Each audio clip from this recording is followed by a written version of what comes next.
¿Cómo saber cuál es la velocidad a la que viaja un niño en su triciclo? En el devenir de la vida cotidiana parece una pregunta innecesaria o en todo caso irrelevante. Pero no se engañe. Es el germen de la matemática moderna. El cálculo y la noción de límite. Es una historia que se inicia en el trayecto que va de Inglaterra a Alemania, o viceversa, si usted prefiere, y que generó muchas controversias.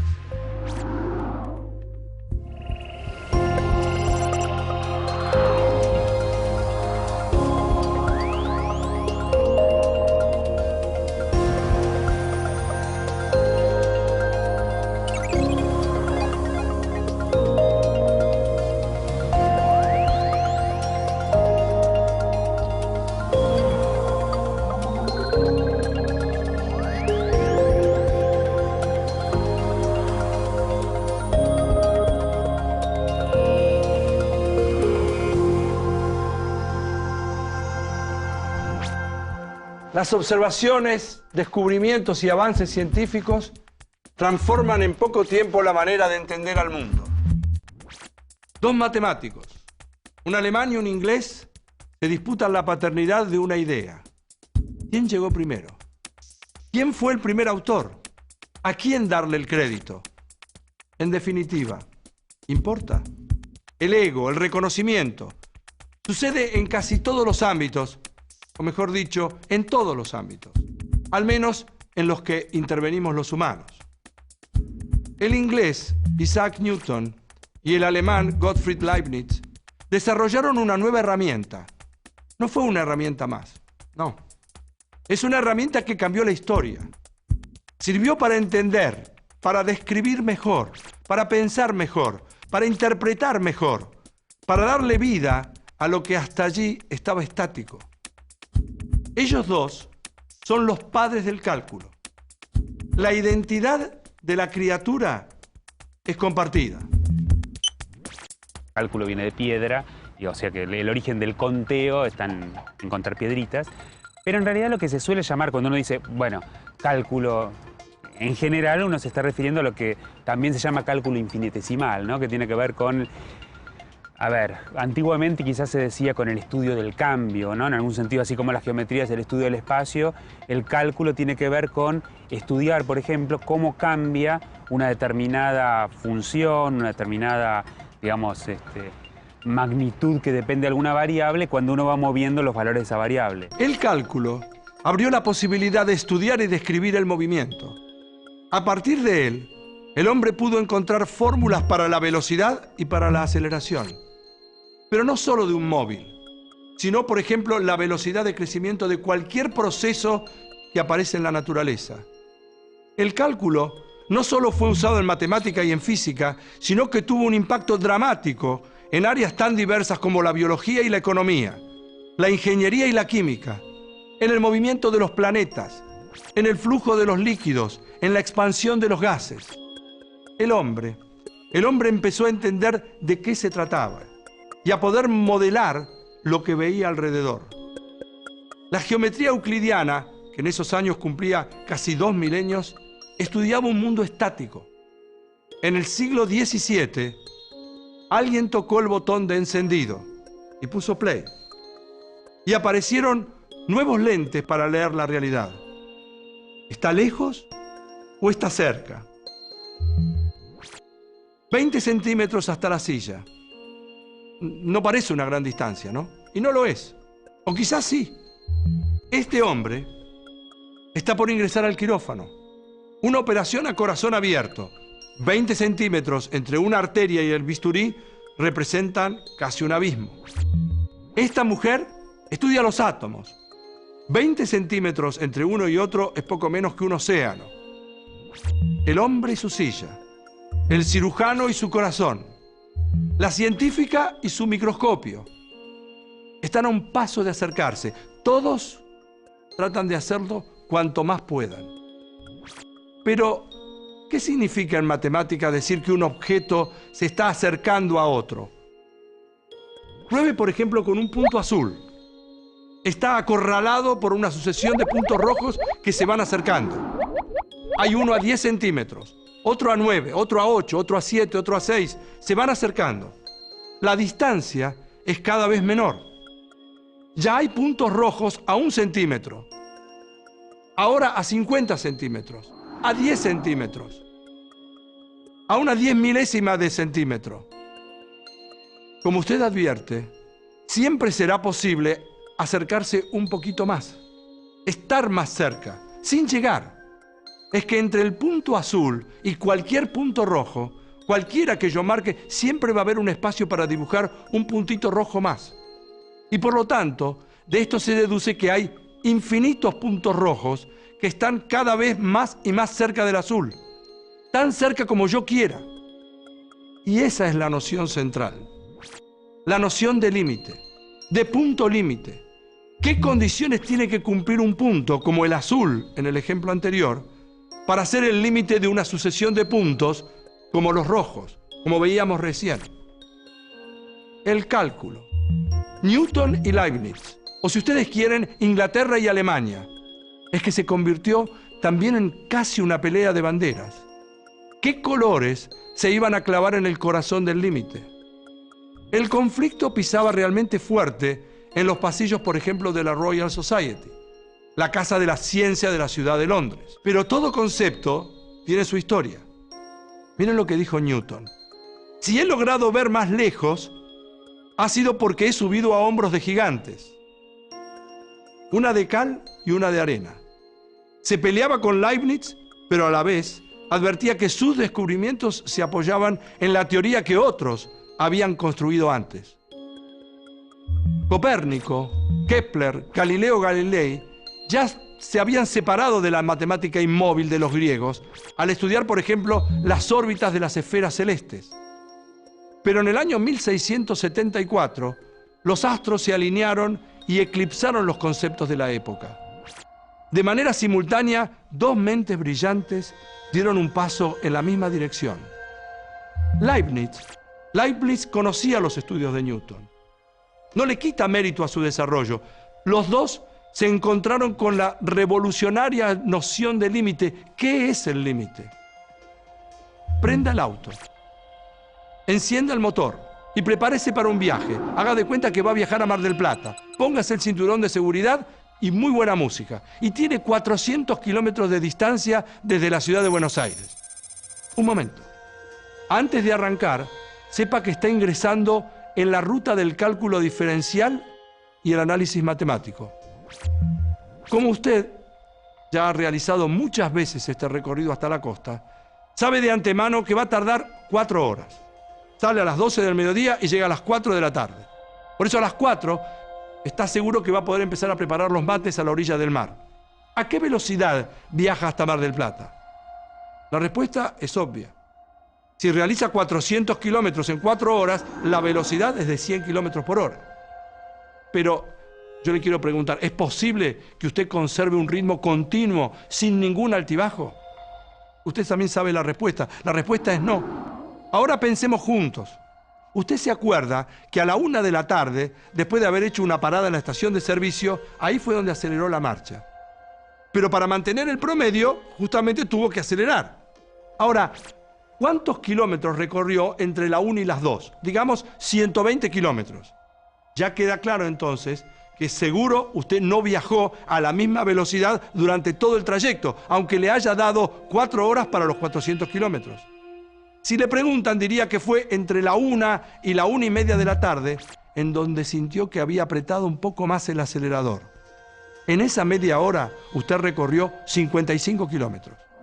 Por lo tanto, si en media hora recorrió 55 kilómetros, eso significa que en promedio viajó a 110 kilómetros por hora. Pero seamos aún un poco más precisos. ¿Qué pasó entre la 1 y la 1:15? ¿Y qué pasó entre la 1 y la 1:02? ¿Se da cuenta a dónde voy? Si uno quisiera saber la velocidad que llevaba a la 1 de la tarde exactamente, necesitaría que el tiempo de medición fuera lo más pequeño posible, casi instantáneo. Sin saberlo, está transitando un terreno matemático puro. Usted quiere alcanzar el valor de la velocidad instantánea. Es intentar, de alguna forma, que el intervalo de tiempo a medir se acerque cada vez más a 0. ¿Sabe cómo se llama en idioma matemático ese valor que representa la velocidad instantánea en cada momento? Eso es lo que se llama la derivada.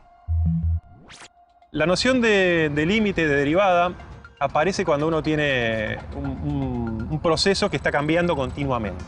Que no es constante en el tiempo, sino que está cambiando. Y esa razón de cambio, la manera en cómo cambia, la velocidad de cambio justamente, es lo que mide la velocidad. Entonces por eso es tan importante, porque permite hacer predicciones. Una manzana. Alguna vez Newton se preguntó por qué un objeto siempre desciende perpendicularmente al suelo. Y descubrió la ley de gravedad.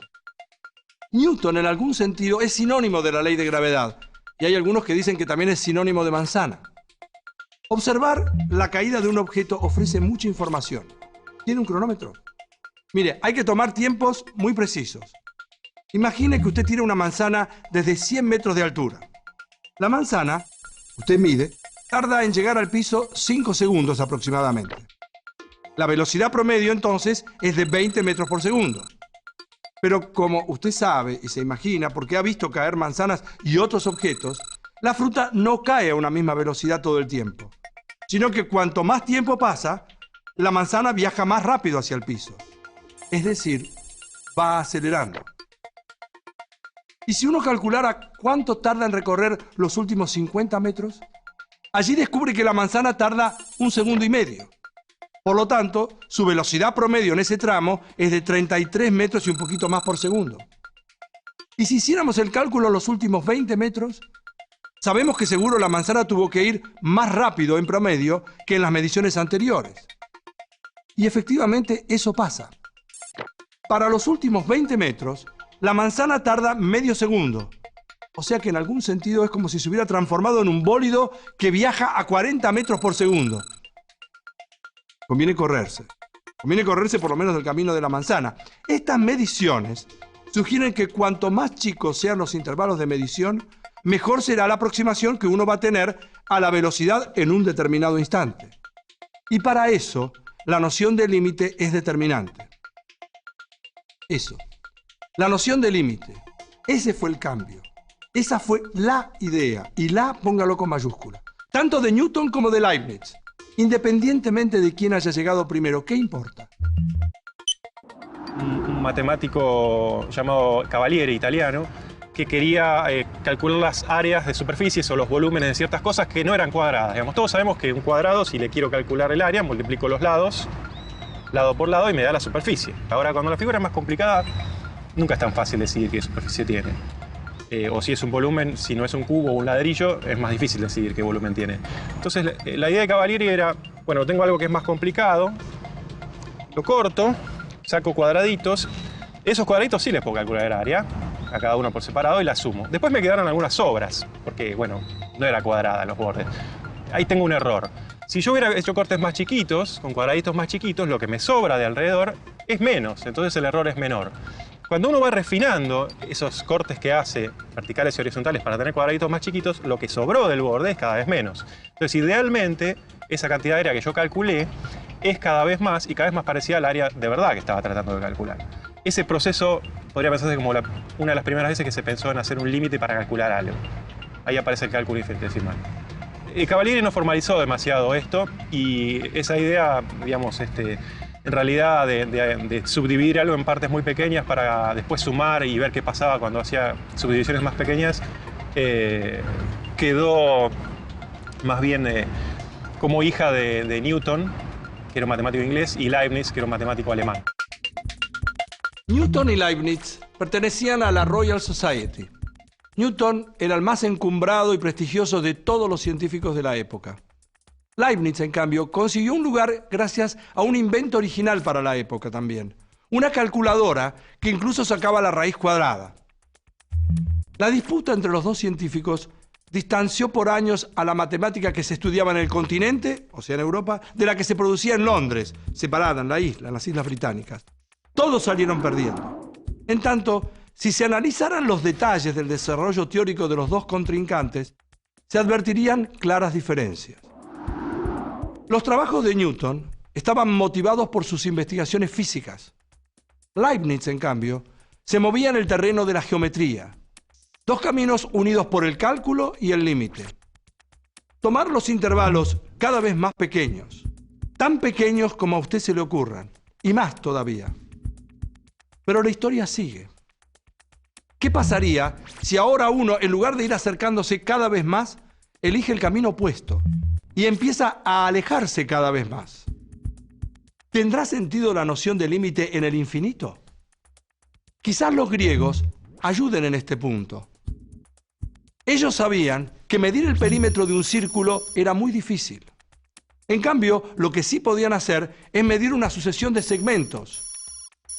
Y de eso se trata. Aproximar la longitud de una circunferencia por una sucesión de segmentos, todos iguales en longitud. Pero para tener una mejor aproximación, iban haciéndolos cada vez más pequeños, pero en mayor cantidad. Tome una circunferencia y primero dibuje un cuadrado inscripto. Después, un pentágono regular. Después, un hexágono. Ahora un heptágono, o sea, un polígono de 7 lados. Ahora un octógono de 8, de 20 lados. Cada vez el polígono tiene más lados. Y cada vez los lados, obviamente, son más pequeños. Pero como resultado, el polígono está cada vez más pegado a la circunferencia. Y una vez más, reaparece la noción de límite. Si uno pudiera llevar al extremo esta situación, debería decir que una circunferencia es un polígono con infinitos lados. Cada uno de esos polígonos tiene un perímetro. A medida que aumenta el número de lados, ese perímetro está cada vez más cerca ¿de qué perímetro? Del perímetro de la circunferencia. Uno podría decir entonces que el límite de los perímetros de esos polígonos es el perímetro de la circunferencia. En el límite es el perímetro de la circunferencia. Además, cuando la cantidad de lados de un polígono regular tiende al infinito, el límite de la figura que se forma es justamente un círculo, o si ustedes quieren, una circunferencia. Límite que tiende a cero. Límite que tiende al infinito. Su estudio creó una serie de nuevas ramas en la ciencia que ni Newton ni Leibniz imaginaron en medio de sus peleas. Se desarrolló la física matemática, la teoría de la relatividad, la mecánica cuántica. Se comenzó a estudiar, en este caso después, la naturaleza de la materia. La usan los ingenieros en sus cálculos. Se utiliza además para medir la tasa instantánea de expansión de un gas, o la velocidad en cada instante del cauce de un río, o a través de una represa hidroeléctrica, o cualquier otro fenómeno que cuente con una tasa de cambio. La naturaleza, en sus movimientos tan bella y tan perfecta, se puede desarmar en el cálculo pieza por pieza para entender un poco más su misteriosa totalidad. La noción de límite permitió definir con precisión otro concepto importante de la matemática, la continuidad. Bueno, volvemos a las curvas. Habíamos dicho al principio que yo quería pensar en una curva como algo que podía recorrer con el dedo. Bueno, yo esperaría que si estoy acá no pueda saltar en el espacio hasta allá, sino que para llegar tenga que haber trazado algo por el camino. Eso básicamente es la idea de una función continua, una cosa que no presenta saltos.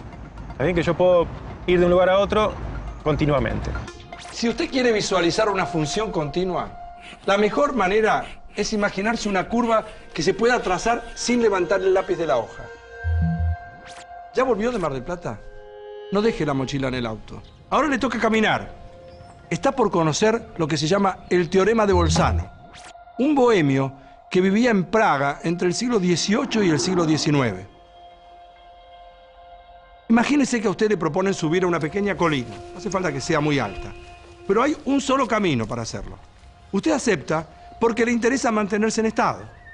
Eso sí, hay dos consignas que debe cumplir. Usted puede salir hacia arriba a partir de las 9 de la mañana. Antes no. El viaje lo hace como quiera, usted decide. A la velocidad que quiera, incluso puede parar o puede bajar en algunos momentos, haga lo que quiera. Pero la otra condición es que a las 12 del mediodía tiene que estar arriba. No es que haga falta que usted llegue exactamente a las 12. Lo que se le pide es que a las 9 de la mañana esté abajo y a las 12 esté arriba. Eso sí, le conviene tener a mano una carpa o en todo caso un toldo, porque va a tener que pasarse un día arriba para recuperarse y volver al punto de partida. Eso sí, también, extienda la lona y prepárese para pasar un día al aire libre. Pero no se olvide, a las 9 de la mañana del día siguiente tiene que regresar. Y por supuesto, tiene que usar el mismo camino que utilizó para subir. Una vez más, usted tiene la libertad de recorrerlo como más le plazca, pero con las mismas condiciones. Las mismas condiciones al regresar que había tenido al salir. A las 9 de la mañana tiene que estar arriba y a las 12 de la mañana tiene que estar abajo. El ritmo es suyo. Acelere y descanse todo lo que quiera. ¿Ya llegó? Ahora escuche lo que le voy a decir, aunque parezca increíble, y lo invito a pensar. Existe al menos un lugar de su travesía en donde usted tuvo a la misma hora, tanto a la ida como a la vuelta. Eso se hace difícil de creer, sobre todo por todas las libertades que usted tuvo para elegir el camino, y sin embargo es así. Sígame entonces con este argumento. Imagine que en el momento en que usted comienza su camino ascendente, por ejemplo, al mismo tiempo una persona empieza a descender. Usted sube y la otra persona baja. Como usted advierte, entonces, hagan lo que hagan en sus caminos respectivos, como a las 12 del mediodía el que estaba abajo tiene que estar arriba y el que estaba arriba tiene que estar abajo, ¿qué es lo que tiene que haber pasado? Tiene que haber habido un momento en que al menos los dos tuvieron que cruzarse. Y cuando se cruzan, están los dos a la misma altura y en el mismo momento. Ahora, si en lugar de haber sido dos personas distintas, yo superpusiera el itinerario que siguió usted al subir y al bajar, resulta que usted se hubiera cruzado con usted mismo en algún momento por lo menos. Y ese momento y ese lugar es el que estábamos buscando. Es el lugar en donde usted estuvo a la misma altura, a la misma hora del día al subir que al bajar. Y usted tiene derecho a preguntarse, ¿y dónde entra la matemática en todo esto? ¿Y la función continua de la que hablábamos antes? Podemos pensar en un recorrido en una gráfica como la que se ve acá. En el eje horizontal, el tiempo. Y en el vertical, la distancia a la que se encuentra del origen, o sea, del punto de partida. Mírelo. A medida que va pasando el tiempo, se va formando una curva. Esta curva sube si usted se alejó del punto de origen. Se estabiliza si usted se para. Y en algún instante, por ejemplo, si usted decide descender, la curva lo marca de esta forma.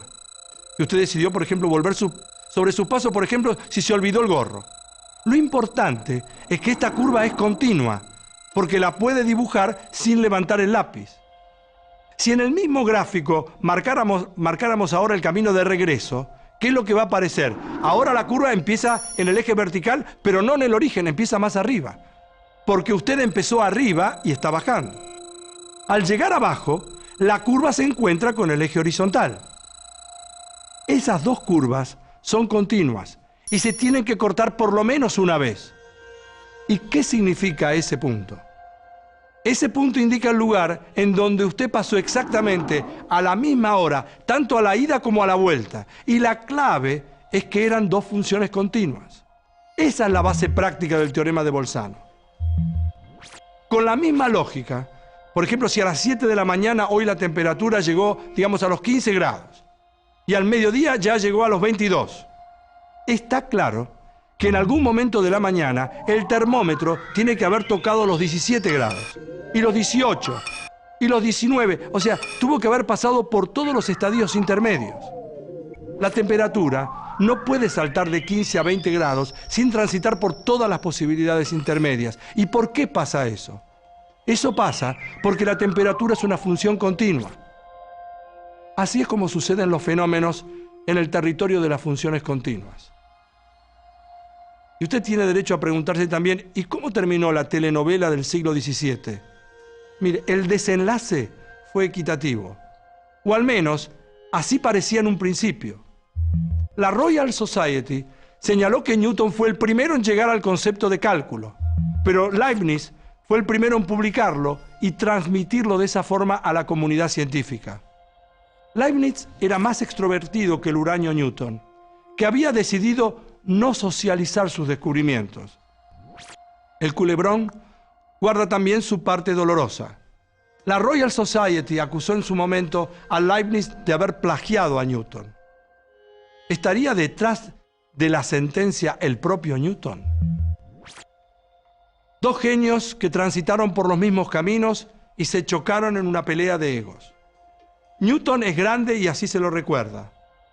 Pero las anotaciones que los matemáticos eligen hoy o elegimos hoy para expresar un cálculo son las de Leibniz.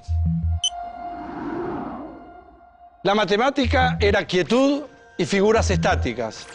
El cálculo llegó para iniciar a describir el movimiento. Los dejó acercarse y también alejarse para buscar ese lugar inalcanzable que se define como límite, en el cero y también en el infinito.